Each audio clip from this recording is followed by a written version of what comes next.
Kuri decoder Azam TV wasanga amasheni arenga 140. Igurire decoder Azam TV hamwe na antene yayo y'igisahani ku mafaranga 25,000 yonyine.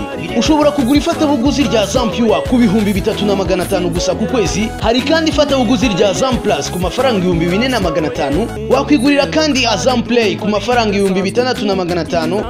Tuafitiye kandi full bouquet ku mafaranga 9,500. Mwaduhamagara kuri 0728502002. Azam TV, imyidagaduro kuri bose.